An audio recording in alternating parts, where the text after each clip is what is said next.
स्वागत है दोस्तों आपको द साइलेंट जोन पर। मैं परमिता आपको एक छोटी सी प्यारी सी कहानी सुनाने जा रही हूँ। आज की कहानी है मंटो की मोमबत्ती के आंसू। चलिए समझते हैं कैसे होते हैं। गलीच ताक पर जो शिकस्ता दीवार में बना था, मोमबत्ती सारी रात रोती रही। मोम पिघलकर कमरे के गीले फर्श पर ओस के ठिठुरे हुए धुंधले कतरों के मनिंद बिखर रहा था। नन्ही लाजो मोतियों का हार लेने पर जिद करने और रोने लगी, तो उसकी माँ ने मोमबत्ती के इन जमे हुए आंसुओं को एक कच्चे धागे में पिरोकर उसका हार बना दिया। नन्ही लाजो इस हार को पहनकर खुश हो गई और तालियां बजाती हुई बाहर चली गई। रात आई। मेल भरे ताकचे में नई मोमबत्ती रोशन हुई और उसकी कानी कानी आंख उस कमरे की तारीकी देखकर एक लम्हे के लिए हैरत के बाइस चमक उठी। मगर थोड़ी देर के बाद जब वो इस माहौल की आदी हो गई, तो उसने खामोशी से टकटकी बांधकर अपने गिर्द उपैस को देखना शुरू कर दिया।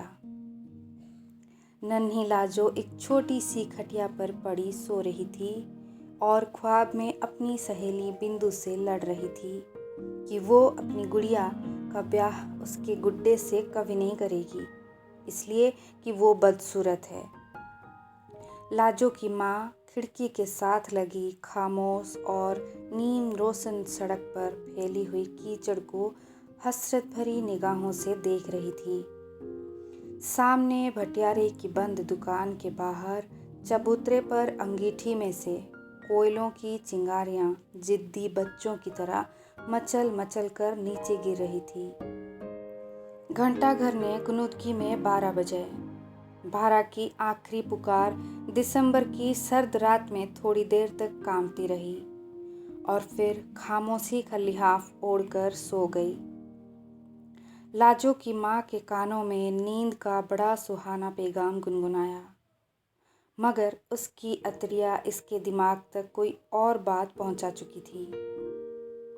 दफतन सर्द हवा के झोंके से घुंघरुओं की मध्यम झंझनाहट उसके कानों तक पहुंची।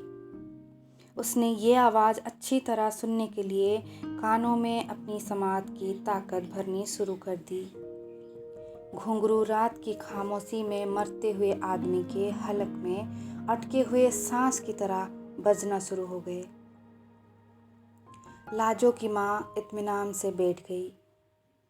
घोड़े की थकी हुई हिनहिनाहट ने रात की खामोशी में इर्तियास पैदा कर दिया और एक तांगा लालटेन के खंबे के बगल में आ खड़े हुआ। तांगा वाला नीचे उतरा। घोड़े की पीठ पर थपकी देकर उसने खिड़की की तरफ देखा, जिसकी चक उठी हुई थी और तख्त पर एक धुंधला साया भी फैला था।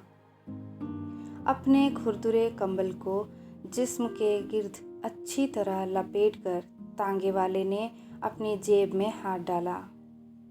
3.5 रुपये का करियाना था। इसमें उसने 1 रुपया 4 आने अपने पास रख लिया और बाकी पैसे तांगे की अगली नाशिस्त का गद्दा उठाकर उसके नीचे छुपा दिया। ये काम करने के बाद वो कोठे की सीढ़ियों की तरफ बढ़ा। लाजो की माँ चंदू सनियारी उठी और दरवाज़ा खोल दी। माधव तांगे वाला अंदर दाखिल हुआ और दरवाजे की जंजीर चढ़ाकर उसने चंदू सनियारी को अपने साथ लिपटा लिया। भगवान जानता है मुझे तुझसे कितना प्रेम है। अगर जवानी में मुलाकात होती तो यारों का तांगा घोड़ा जरूर बिकता। ये कहकर उसने 1 रुपया उसकी हथेली में दबा दिया। चंदू सनियारी ने पूछा, बस? ये लो। और माधव ने चांदी की चवन्नी उसकी दूसरी हथेली पर जमा दी। तेरी जान की कसम, बस यही कुछ था मेरे पास। रात की सर्दी में घोड़ा बाजार में खड़ा हिनहिनाता रहा। लालटेन का खंबा वैसे ही ऊँकता रहा। सामने टूटे हुए पलंग पर माधव बेहोश लेटा था। उसकी बगल में चंदू सन्यारी आंखें खोले पड़ी थी और पिघलते हुए मोम के इन कतरों को देख रही थी जो गीले फर्श पर गिरकर छोटे छोटे दानों की सूरत में जम रहे थे। वो यकायक उठी और लाजो की खटिया के पास बैठ गई। नन्ही लाजो के सीने पर मोम के दाने धड़क रहे थे। चंदू सन्यारी की धुंधली आंखों को ऐसा मालूम हुआ कि मोमबत्ती के इन जमे हुए कतरों में उसकी नन्ही लाजों की जवानी के आंसू छुपकर बैठ गए हैं। इसका कांपता हुआ हाथ बढ़ा और लाजो के गले से वो हार जुदा हो गया। पिघले हुए मोम पर से मोमबत्ती का जलता हुआ धागा फिसलकर नीचे फर्श पर गिरा और उसकी आगोश में सो गया। कमरे में खामोशी के अलावा अंधेरा बिछा गया।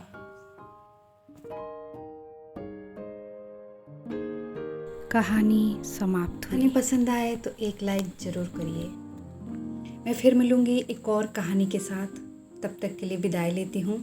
जय जगन्नाथ।